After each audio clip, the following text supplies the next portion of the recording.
Chris McLoone here with Fire Apparatus and Emergency Equipment. Welcome to this episode of our podcast. My guest today is Andy Biron. You may remember him from a month or so ago. We were talking pump maintenance at that time, but he's also a contributor to the Rig Spot, to the Rig at www.rigspot.com. That's our site that focuses on apparatus maintenance, and that's what we're going to talk about again today, only we're going to take it a little bit different. A lot of times, fire apparatus and emergency equipment, we talk about speccing out a fire truck, whether it's a pumper or an aerial or a rescue truck. Today, we're not necessarily talking about specs, but we are talking about mobile service units. These are critical units that fleet managers and fleet maintenance staff use all the time to go to different fire stations. If it's a large municipal department, we also have in the case of Andy, he works for a pump maintenance company, so he's out and about. In fact, Andy, you'll correct me in a second, I'm sure, but I believe most of your work was done at the stations, not at your shop. And then I could have that wrong though, but also our dealers around the country. They also anytime we buy a rig.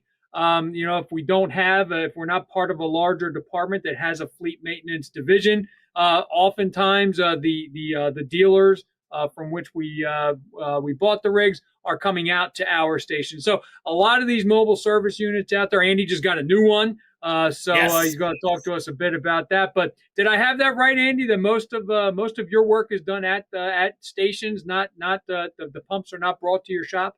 Yeah. The private contractor that I work for up in New Hampshire, WD Perkins, we are 100% road service. So in our terms, that is the fire truck does not come to me.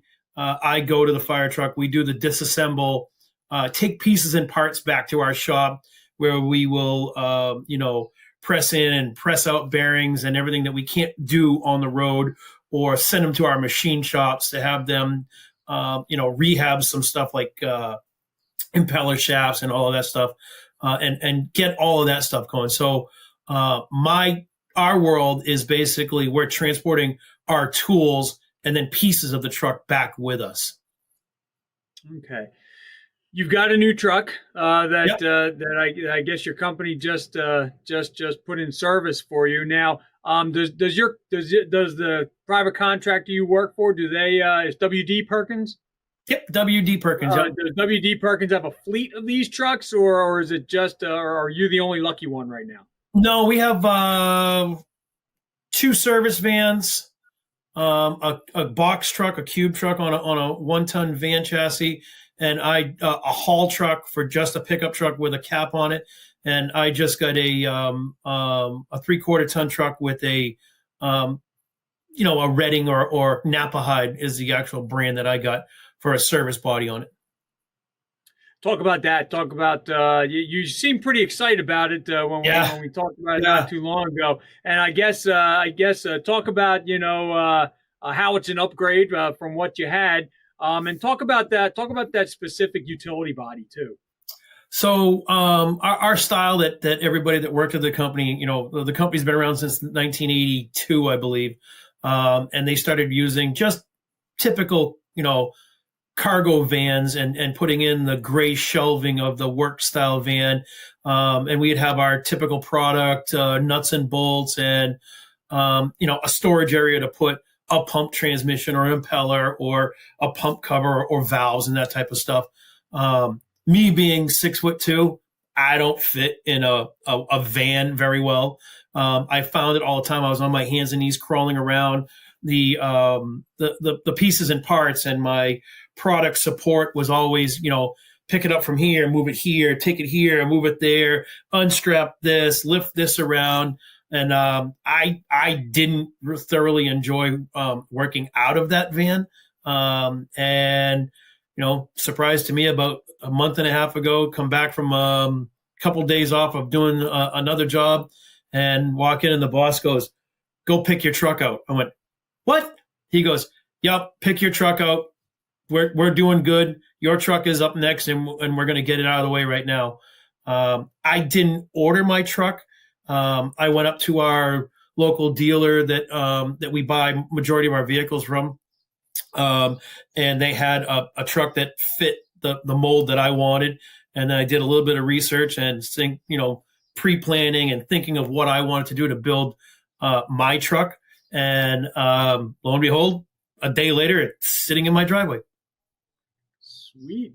So talk about equipping these things, and the reason I think that's important is because when we think about, well, I mean, even I'm sure EVTs at a municipal department, a larger department, or when I think of the vehicle repairers down at my local shop that I bring my own personal vehicles to, most of the time, you're bringing your own tools. You're equipping, and you're bringing what you're going to use to fix those vehicles with you. And then if you leave the company, then you take it with you. But now we're talking about mobile service. Now, how does all that work for you? Are you transporting your own stuff around? Does WD Perkins own the stuff? And just talk about some of the essential equipment or essential tools. Now, you're specifically pump maintenance, but for a service vehicle that's going out to maybe from a dealer to service a fire truck, or maybe from a fire department going to a station. What are some of those essential tools and other parts that you need to carry around with you? So industry standard for the most part is any mechanic buys their own basic tools. If there's going to be some specialty tools, those become shop tools or a truck tool. And then, it's expected that you may have to take your shop tool and loan it to somebody else. And they, it gets kind of passed around. We just know where it is. Some of that stuff can be for engine scanning softwares, diagnostic stuff that's not used every day, but costs thousands of dollars. Our shop bought us one engine scanner for the heavy commercial line. And I want to say that was right around, starting at $12,000, and depending on which modules you put into it, sometimes can go up to $20,000. And if you work for the right shop or municipality, they're going to buy that, and that's going to be a shop tool. That's typically not on the mechanic. Regular hand tools, all your different types of ratchets, your American ASE stuff, your metric stuff.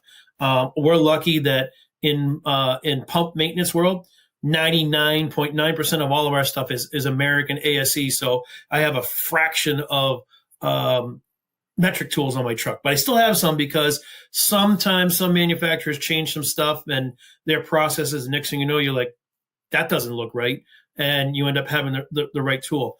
And with us being road service, I really have to think about all of the extra tools, hand tools wise, that I got to take with me so that when I go to these jobs and I encounter that weird part or a broken bolt or something like that. So, and it's no different than a shop. Sometimes a shop may have some specialty tools to extract broken studs or bolts or rotted off stuff. We have to carry it in our truck. And depending on the municipality, some labor agreements all come into that. They may get tool allowances, just like firemen get uniform allowances, and sometimes the private contractors get that too. So it all depends on what world you're in. So if you just focus in like me, just on pump maintenance, all of my stuff is going to be right around plumbing, pipe fitting, removal, jacks that can handle stuff under low clearances. Because when we're working on the trucks, we're working on the ground. I'm not raising it up in a shop on a 4-post lift or a 4-wheel lift or something like that.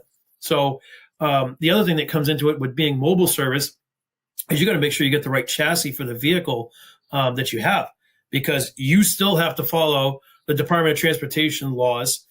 You have to make sure that if you're going to tow a trailer at some point or move something around on a hitch, that you're looking at your gross combined vehicle weight, and that you're road legal and all of that stuff. So, when you start loading your trucks and your mobile stuff, you got to take it to a certified scale like the truck stops and get weighed and make sure you're in the right realm. And if you're too heavy, you got to come up with plan B.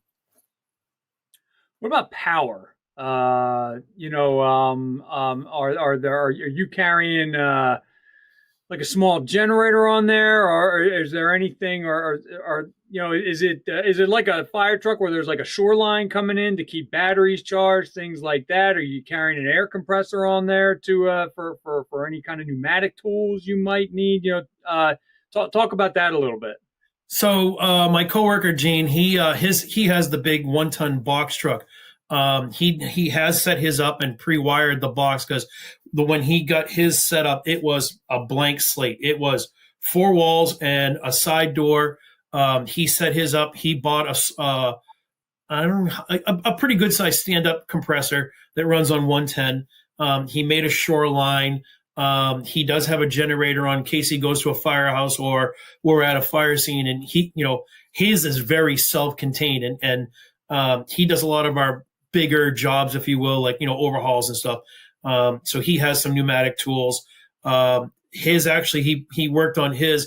He set it up that the upfitter put a heat like a little small Modine heater you'd have in your garage to heat the box so that his battery tools, when he's driving down the road, will charge, because the new smart battery technology on your Milwaukees, your DeWalts, if the battery is too cold and you put in the charger, it's going to be a fault and say, I'm not charging this battery until the environment warms up and the battery warms up. Or the fact that, the battery's too hot. You left it in the sun. Sorry, no go. I'm not going to charge because it doesn't meet the parameter of that smart battery, which on my truck, I have a 2500 Sierra. I purposely bought the 4-door version of it.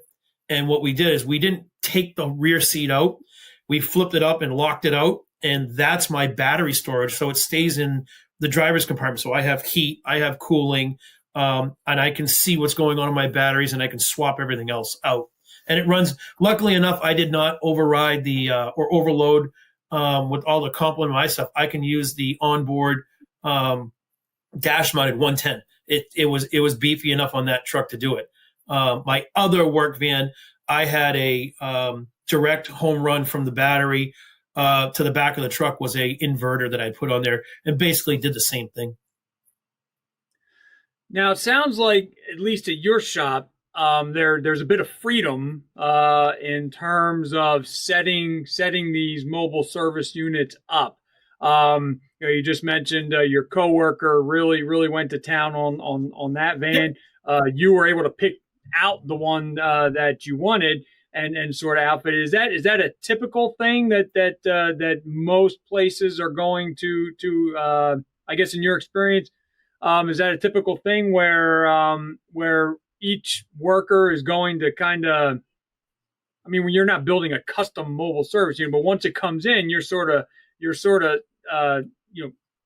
free to set it up the way you want. Is that typical? So in the private contractor world, I guess it depends on which shop you work at and your dynamics with your managers or the owners. I'm lucky enough that the shop I work for, he didn't say, this is all you're getting, work with it, figure it out. We talked about it. I told him I didn't enjoy working out of a van. I've got the pickup truck now. Gene picked his model out, what he wanted. We set a budget, and I asked him, I go, what's my budget for what I've got to play in and work with? And I'm sticking to that. In the municipality world, I think it's more of a committee, or it's the same truck we bought last time. You're getting it again. It's the same one. Just transfer your tools. You may have that dynamic. You are definitely held to a different budget standard because of the line items, and depending on your authority with the government that you work for, you may have to you may get what's given to you, and that's it. What's your dream truck? The one you have right now, or if you were able to, I guess, given an unlimited budget, what kind of truck would you design based on what you know from your fire department experience and from your experience at W.D. Perkins? I like the 3/4 to 1 ton chassis. It's a comfortable ride. It's not loud. I get sometimes 2 to 3 hours of ride time from my shop to the department. So, a little bit of creature comfort's nice. it's not rattling around. And to me, I want the ease of, I know where my tools are. I don't have to be crouched over, like looking up over because I'm in a van and looking down into my toolbox. I open the door, all my tools are right there. I know where my product is. It's easy for me to get the product bins out. It looks nice. People that have known us for years, and they're like, "You don't have a van?" I'm like, "No, finally, I'm released." And they're like, "That truck looks nice. It's sharp." If you have a towing function, so we pump test this. We're in prime pump test season right now, and I have to tow one of the Weiss trailers. So I had to make sure that my truck was going to be road legal, and that when I do a DOT safety stop, that I have no problem. So I've got my med card because the gross combined vehicle weight trips that and checks that box. If I have to go overnight, I have to run a log on it, like a regular trucker would do back in the day, a paper log. So you got to look at all of that stuff. But yeah, what I got is what I wanted. It's simple.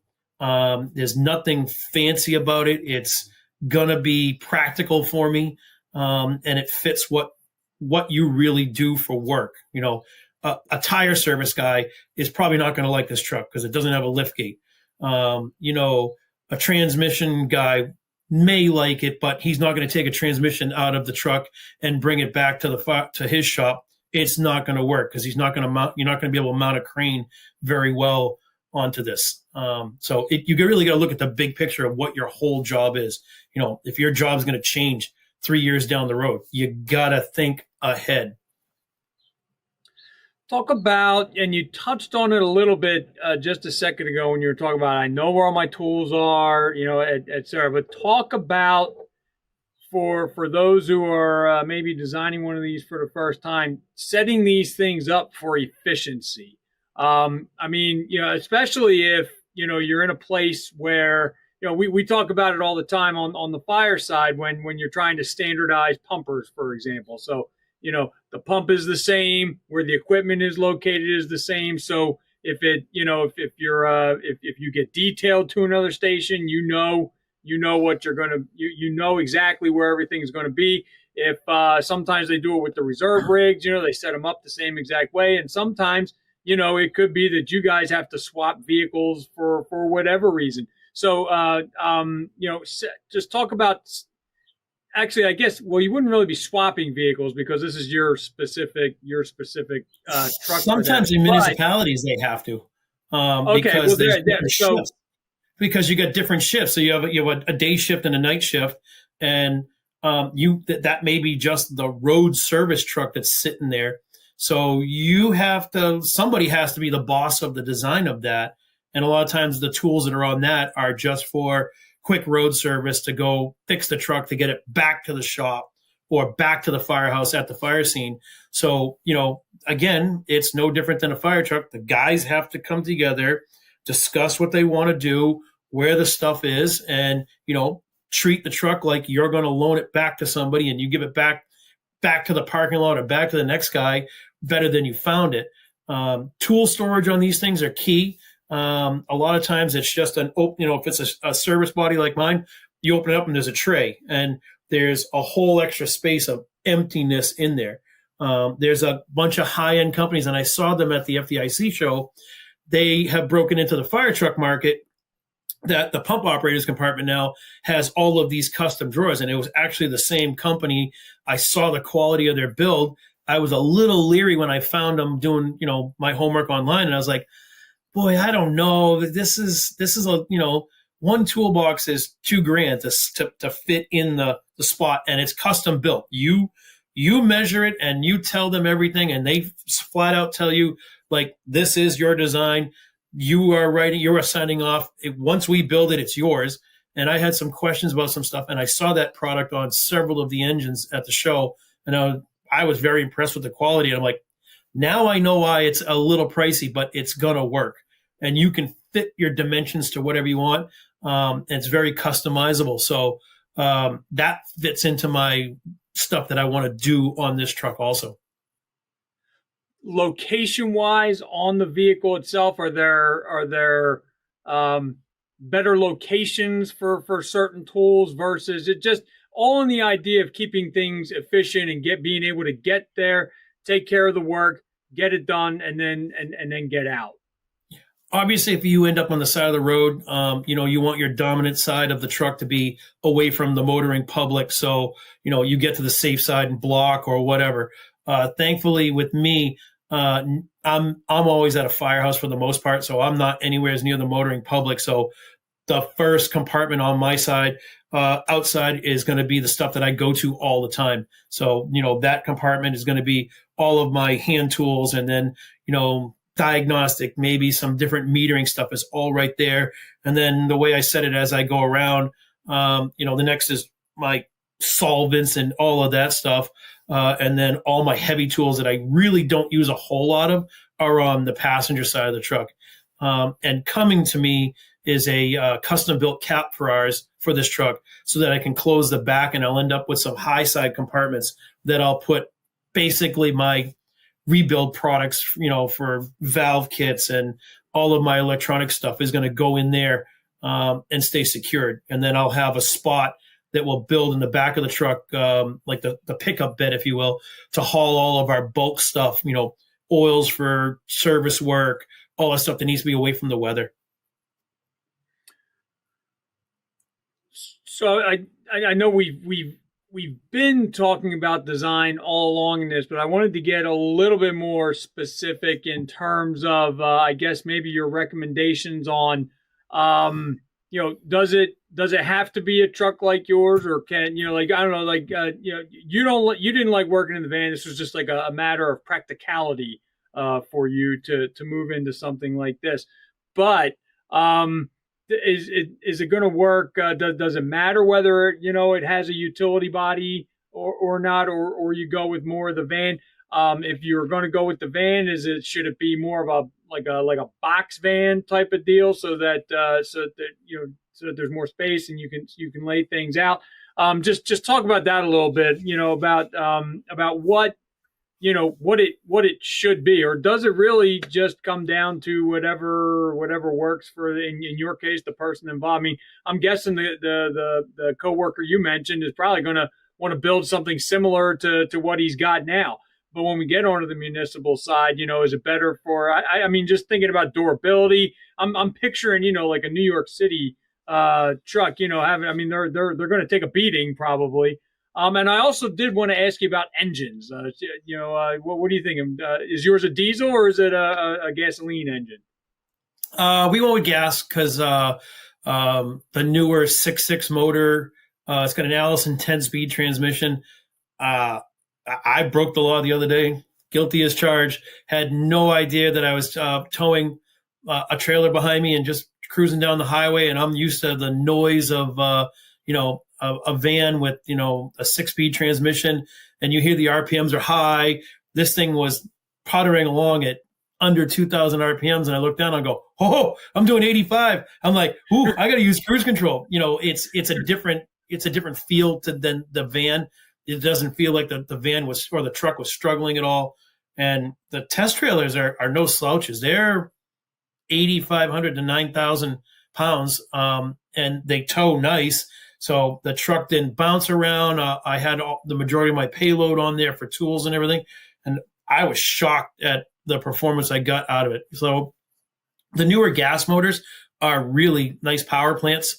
And it all depends what you want. And of course, married with a nice 10-speed transmission that has, it's always shifting. You hear it moving around, but it's so quiet when it shifts, and it's not such a drastic hit on RPMs. It comes down in smaller increments as it goes up. As far as what truck is better than one design than the other, it all depends on the workload. An FDNY road mechanic could be dealing with a tower ladder, a high pressure pump for the satellites, a marine unit, a rescue company, a squad dealing with tires or anything. So, I mean, they're going to have specific trucks probably for each sort of realm, to get stuff back to, the shops, or get them into the firehouse and back into a spare. It's the workload. And then what personally, if you have input, what you want, what makes your workday makes you what would make you want to go to work and work out of this truck for 12 hours? It's fun to work out of a truck that you like to get in and take off. And I have a beautiful F-350 sitting in my driveway. And if that's blocked in and I've got the work truck and I got to go to the grocery store or whatever, I don't play the rotate game. I just jump in a work truck because it's comfortable. If I had the van before, I'm like, nah, I'm going to spend the 10 minutes and move stuff around because I just, everything was just enclosed in one box and it rattled around and you heard your tools shaking and shivering. And then, the rattle cans of this solvent and that solvent and the parts. And you try to have a conversation driving down the road and like, sorry, I know it's loud on the phone. It's my van. And you just hear everything. But now I have conversations with people like, are you home? Like, no, windshield time today. I've got plenty of time to talk to you.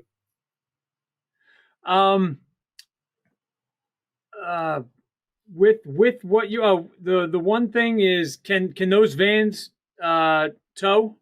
Like, yeah. I mean, like, can they tow one of those trailers that you're taking around? The vans we had for the GVW were considered 1 tons.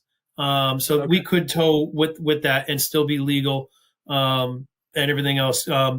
It worked. It wasn't ideal, like to do it every time. But if the haul truck was away or you had to go, or me or one of the other guys with a van had to go do like a quick pump test on 3 trucks, and it's just, yeah, I'm just going to take my van and go. You got your tools. And then it was also good. And we've kind of gone that route with pump testing now, that there's a work guy, one of the mechanics is around, because we have guys in our company that are just doing pump testing. And they may not be up to speed for the mechanic stuff, but they're going to help out when they're not pump testing. And they're full-time firemen, some, in a city or a town, and they come work with us, and then they'll take our haul truck. They have basic tools to do the pump test, to get test ports off, change out screens, that type of stuff, the little stuff we find. But having a work truck in the area, when they find something broken, a ball valve is broken, they need it to be chased or down and fixed for the pump test, we can show up real quick, or I have everything right there. And I tell the customer, like, hey, I'm here. I can fix this real quick. We can get the test done. Or at the end, I'm like, hey, do you want me to just, it works. There's no extra labor time for me to drive here. It all works. I'm kind of here. And it makes the customer happy that we go the extra mile and be like, we're here. We'll just fix it real quick and make things right for you. You don't get charged extra. It's just going to be the part. I'm not going to charge you labor type of thing. And just real quick, the weight. You wanted to make sure that, like the combined GVW would, with carrying the trailer and everything was going to be right. Is there any concern that you could overload the truck itself with all the tools you're carrying? Though, like the toolbox that you talked about, that can't be light, exactly. And then are there any concerns there, or is it just like, no, there's not? It's a GMC 2500. There's no way I'm overloading this, with tools anyway. Oh yeah, well you absolutely could do it between your toolboxes, your tools, your specialty tools, which are usually bulkier, heavier ones. Your product, depending on what you have, extra toolboxes, a tool storage, nuts and bolts, that all quickly adds up. You have to pay attention to your basic vehicle to make sure that is road legal. Because if you get into an accident or an incident and crash, you're subject to the DOT rules. So whether your truck has DOT numbers on it on the side or not, your vehicle is maybe considered a commercial vehicle, even though you don't, the same thing with a plumbing company, a landscape guy. Those guys are all subject to DOT rules, and they can get scrutinized and looked at. There is a over the road rating that GMC, Ford, Dodge, Toyota, whatever truck, International, whatever you want, sets and says, this is the total weight. So the gross vehicle rating for that. And I can tow something else behind it, and that's considered your gross combined vehicle rating. So right now, Our trailers, both our test trailers, I said, are under 9,000. In the DOT world, anything that you tow over 10,001 with a vehicle, it doesn't matter if it's a Class A vehicle, a big, international, a Mack, a Peterbilt. If the trailer is 10,001 and you're towing it with a vehicle, you have to have a Class A license because the tow vehicle weighs a lot. And then obviously 10,001, that brings up the tow vehicle needs to come up, and a tow vehicle that weighs 26,001 pounds, that becomes a Class B vehicle. And then as soon as you put that 10,001 on a Class B, you're considered a Class A. Your license has to change, that type of stuff. And it doesn't matter because I thought, like everybody else, well, it doesn't have air brakes. How does this meet a Class A license? And we reached out to our DOT state troopers, and they were glad to come in and do a courtesy inspection on our stuff and gave us all of the do's and don'ts. And yes, this will work. This won't work. Hey, you don't have to have an ELD mandate, which is that new electronic tracking, because those are big money. And we thought, oh, no, we're going to go down that road. So that all played into the vehicles we chose and the product of the test trailer that we bought. How do you know? I mean, do you just hope your shop has some portable scales that you can use to weigh it? How do you make sure that you're not exceeding? So one of the vendors out there, Cat, you see them all over when you're going up down the big interstates, and you see Pilot J, the other truck stops out there, and you'll see Cat scales, certified Cat scales. Well, what you do is you pay money. You line up on this. You go and talk to the vendor if you're not sure what to do. I just actually did this with one of my trucks. Pull up to the scale. You stop. They'll tell you, okay, come inside. They give you a certified scale rating, and you know what each axle weighs. So you have your steer axle, your drive axle, and then your total weight of the trailer behind you, and then you know what your gross combined weight is, and then you have that. So you have a certified copy of what you got. And then when you get stopped, if there's an issue, you can say, hey, I just did it. I didn't add anything. You have some leeway to work around and not get fined or get in trouble or deadlined. Because if you're overweight, they can deadline you. And the only way you're getting out of that is to either get towed or take apart and figure out what's going on and get yourself squared away and brought back to your shop. All right. Well, before I let you go, do you have any general comment about setting up a mobile service unit for those who are getting ready to maybe buy a new one?